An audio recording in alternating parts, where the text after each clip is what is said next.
Much-awaited stimulus cash will begin flooding into millions of bank accounts next week in the first wave of payouts to shore up the nation's wallets. Millions of taxpayers will begin receiving the extra money to pay rent, groceries and other bills next week, or possibly as early as Thursday or Friday, some say. The first group, estimated to cover 50 million to 60 million Americans, would include people who have already given their bank account information to the Internal Revenue Service.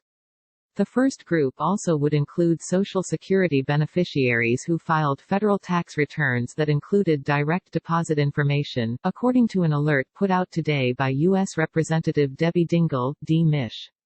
Dingell's announcement said the expectation is that the first direct deposits would hit in mid-April, likely the week beginning April 13. Save better, spend better, money tips and advice delivered right to your inbox. Sign up here. But other sources say many bank accounts could see the money as soon as Thursday or Friday.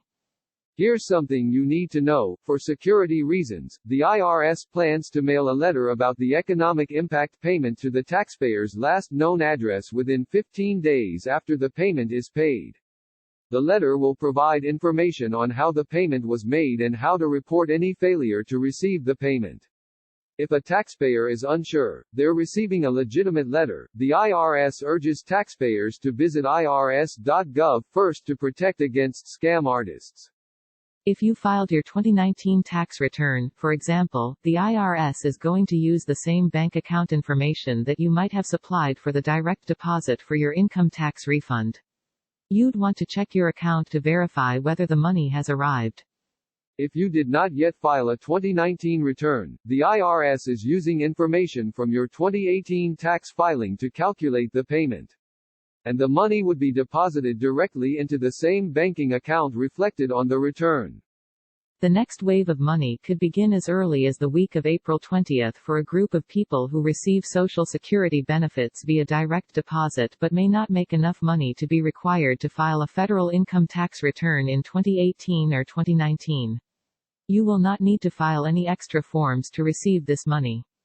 The estimates are that nearly 99% of Social Security beneficiaries who do not file a return receive their benefits through direct deposit, according to Dingell's alert. Stimulus check, calculate how much money you could get. Your money questions, answered. Can I postpone my mortgage payments? Will retirees receive a stimulus check? Finally, the last wave of money would involve the mailing of actual stimulus checks at a later date. The paper checks themselves would be staggered over several weeks. The first paper checks are expected to go out to families who have the lowest incomes, possibly those who make less than $10,000 a year, but do not have direct deposit information on file with the IRS. The idea is to get money to those who need it the most but may be the least likely to have bank accounts. The first round of checks could be sent out sometime after April 24, according to experts, into the first week of May. Dingell's announcement said first group of checks are expected to go out to families the week of May 4. But if you're stuck getting a check, experts say, you may need to wait into May, June and July, depending on how many physical checks the IRS actually ends up mailing. Your best bet, if you have a bank account, is to make sure that the IRS has your bank account information for direct deposit. The Treasury Department is expected to launch a web-based portal system sometime late next week that would allow people to provide their own direct deposit information in order to speed the delivery of money and avoid the checks altogether. See www.irs.gov/coronavirus for updates and information on the portal. The goal is to make the process smoother so people can receive money more quickly by making sure that stimulus money goes directly into bank accounts. Waiting around for a check could take months. And who's going to be watching your mailbox if you're battling the coronavirus in the hospital?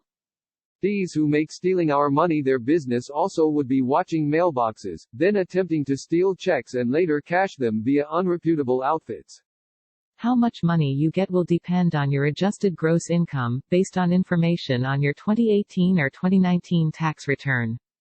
Tax filers with adjusted gross income up to $75,000 for individuals and up to $150,000 for married couples filing joint returns will receive the full payment. The maximum is $1,200 for an adult, $2,400 for a married couple, and $500 for children under age 17. Taxpayers would have an opportunity to reconcile some differences relating to stimulus payouts when they file the 2020 tax return in the 2021 filing season. You'll get any additional money due to you then, but you won't have to pay anything back if your payment was too high, according to Jackie Perlman, Principal Tax Research Analyst with H&R Block's Tax Institute. The stimulus money is not taxable. First and foremost, the payments will not be included in 2020 income. Any payment you receive is an advance payment of a credit that will appear on your 2020 income tax return, said Ken Milani, professor of accountancy at the Mendoza College of Business at the University of Notre Dame. Milani gives this example. Say a single taxpayer with 2 children, both under 17, receives a stimulus check for $2,200, which breaks down to $1,200 for the taxpayer plus another $1,000 for the children. When the taxpayer prepares a 2020 income tax return, a $2,200 credit appears on the Form 1040. Elsewhere on the return, the $2,200 advance payment of the credit will surface.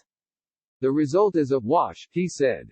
The final result, Milani said, is that the taxpayer receives $2,200 non-taxable to spend and the money is not returned to the IRS. The vast majority of people do not need to take any action. The IRS will calculate and automatically send the economic impact payment to those eligible. Follow Detroit Free Press reporter Susan Tompor on Twitter, @Tompor.